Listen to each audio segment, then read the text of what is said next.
உடல் பர்மனா இருக்கிறத விட தொப்பை இருக்கிறது தான் இப்ப பலருக்கும் ஆரோக்கியத்தோட சேர்த்து அழகு சார்ந்த பிரச்சனையாவும் இருக்கு. இந்த தொப்பையை குறைக்கிறதும் இப்ப பலருக்கும் பெரும்பாடா மாறி இருக்கு. உடலுக்கு பல பிரச்சனைகளை நேரடியாகவும் மறைமுகமாகவும் உருவாக்குற இந்த தொப்பை பிரச்சனை இளம் வயதினருக்கும் இப்ப அதிகமா வர ஆரம்பிச்சிருச்சு. உண்மையிலே தொப்பை எதனால வருது, அதை எப்படி சரியான முறையில குறைக்கலாம்? பலர் சொல்றது மாதிரி சுடு தண்ணி குடிக்கிறதால உடல் எடையோ இல்ல தொப்பையோ குறையுமா? இது எல்லாத்த பத்தியும் இந்த வீடியோல விரிவா பார்க்கலாம். உடலுக்கு தேவையானதை விட அதிகமாவோ தேவையில்லாததையோ சாப்பிடும்போது நம்ம உடல் எரிக்கிற கலோரிகளை விட அதிக கொழுப்பு உடல்ல சேருது. இந்த மிஞ்சிய கொழுப்பு தான் உடல்ல தங்கிறது. இந்த கொழுப்பு வயிற்று பகுதியில போய் சேரும் போது தொப்பை ஏற்படுது. முதல்ல கொஞ்சம் வயசானவங்களுக்கு மட்டுமே வந்துட்டு இருந்த இந்த தொப்பை பிரச்சனை உட்கார்ந்தே வேலை செய்யறதுனாலையும் அதிக கலோரி இருக்கிற பதப்படுத்தப்பட்ட உணவுகளை அதிகம் சாப்பிடுறதாலையும் இப்போ 20-30 வயதுகளிலேயே வர ஆரம்பிச்சிருது. அதாவது உடல் முழுவதும் சீரா பரவ வேண்டிய கொழுப்பு வயிற்றுல சேர ஆரம்பிக்கும் போது தொப்பை உருவாகுதுன்னு மருத்துவர்கள் சொல்றாங்க. இது தவிர உடல்ல ஹார்மோன் மாற்றங்களாலையும் தொப்பை ஏற்படுது. ஆண்கள்ல டெஸ்டோஸ்டீரான் ஹார்மோன் சுரப்புல மாற்றம் ஏற்படும் போதும் பெண்கள்ல ஈஸ்ட்ரோஜன் சுரப்புல மாற்றம் ஏற்படும் போதும் இந்த தொப்பை பாதிப்பு உண்டாகுது. பெண்களுக்கு மாதவிடாய் நின்னதுக்கு அப்புறமும் குழந்தை பிறந்ததுக்கு அப்புறமும் ஹார்மோன் மாற்றங்கள் ஏற்படுது. இது ஈஸ்ட்ரோஜன் அளவை குறைச்சு கொழுப்பு அதிகமா உருவாக்கும் போது தொப்பை வரலாம்.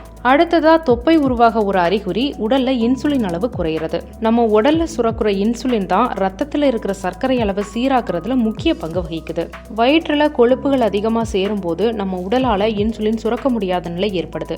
இதனால செல்கள் கொழுப்பு அமிலங்களை அதிகமா வெளியிடுது. இந்த காரணத்தினாலையும் தொப்பை உருவாகலாம். இது மட்டும் இல்லாம மரபியல் காரணங்கள், வாழ்க்கை முறை, உணவு பழக்க வழக்கம், அதிக மன அழுத்தம், சரியா தூங்காம இருக்கிறது கூட வயிற்றுல கொழுப்புகள் சேர தூண்டுது. சரி, இந்த பிரச்சனைகளால தொப்பை உருவாகுது. ஆனா தொப்பை வர்றதுனால என்னென்ன பிரச்சனைகள் ஏற்படுதுன்னு தெரியுமா? முதல்ல வயிற்று கொழுப்புல 2 வகைகள் இருக்கு. தோலுக்கு அடியில இருக்கிற கொழுப்பு, இன்னொன்னு கல்லீரல், குடல் போன்ற உள்ளுறுப்புகளை சுற்றி காணப்படுற கொழுப்பு. இதுல இந்த உள்ளுறுப்புகளை சுற்றி காணப்படுற கொழுப்புகள் தான் அதிக ஆபத்தை ஏற்படுத்தக்கூடியது.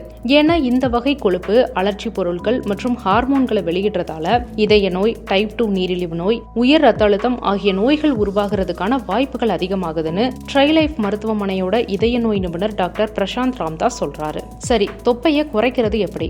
உடல்ல பல வகை நோய்களை ஏற்படுத்தக்கூடிய இந்த தொப்பையை குறைக்க உணவு கட்டுப்பாடு மற்றும் உடற்பயிற்சி இந்த ரெண்டும் ரொம்ப அவசியம். மன அழுத்தத்தை குறைக்கிறதும் ரொம்ப முக்கியம். பதப்படுத்தப்பட்ட உணவுகள், சர்க்கரை அதிகம் சேர்க்கப்பட்ட குளிர்பானங்கள், பாஸ்தா போன்ற கார்போஹைட்ரேட் உணவுகள், முக்கியமா ஆல்கஹால், டிரான்ஸ்பேட் அப்படின்னு சொல்லப்படுற கெட்ட கொழுப்புகள் அதிகம் இருக்கிற உணவுகளுக்கு ஸ்ட்ரிக்டா நோ சொல்லிடணும். அதுக்கு பதிலா நார்ச்சத்து அதிகமா இருக்கிற oats, flax seeds, chia seeds, கீரைகள் போன்ற பச்சை இலை காய்கறிகள், பீன்ஸ், புரதம் அதிகம் இருக்கிற முட்டை, சிக்கன், மீன் போன்றவற்றை எடுத்துக்கலாம். அதே மாதிரி ஆரோக்கியமான கொழுப்புகள் இருக்கிற பாதாம், வால்நட், நோய் எதிர்ப்பு சக்திகள் அதிகம் கொண்ட மஞ்சள், இஞ்சி, பூண்டு, நீர்ச்சத்து அதிகம் இருக்கிற தர்பூசணி, வெள்ளரிக்காய், எலுமிச்சை சாறு போன்றவற்றை தாராளமா எடுத்துக்கலாம். இதோட சேர்த்து வெந்நீர் குடிச்சா தொப்பை குறையும்னு நிறைய பேர் சொல்லி நம்ம கேட்டிருப்போம். அது உண்மைதானா? மருத்துவர்கள் என்ன சொல்றாங்க?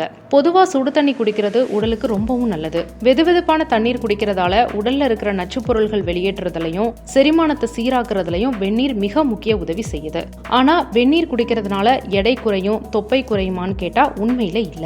சாப்பாட்டுக்கு முன்னாடியும் பின்னாடியும் வெந்நீர் குடிக்கிறது செரிமானத்துக்கு உதவுமே தவிர உடல்ல இருக்கிற கொழுப்பை குறைக்கிறதுக்கு உதவாது. சாப்பிடுறதுக்கு முன்னாடி அதிகமா தண்ணீர் குடிக்கும் போது நாம சாப்பிடுற அளவு குறையும். இது மறைமுகமா உடல் எடையை குறைக்கிறதுக்கு உதவும். அதனால காலையில எழுந்த உடனே வெந்நீர் குடிச்சிட்டு வெறும் வயிற்றோட உடற்பயிற்சி பண்றது கலோரி எரிப்புக்கு உதவி செய்யும். இது உடல் எடையையும் தொப்பையும் குறைக்க உதவும்னு மருத்துவர்கள் சொல்றாங்க.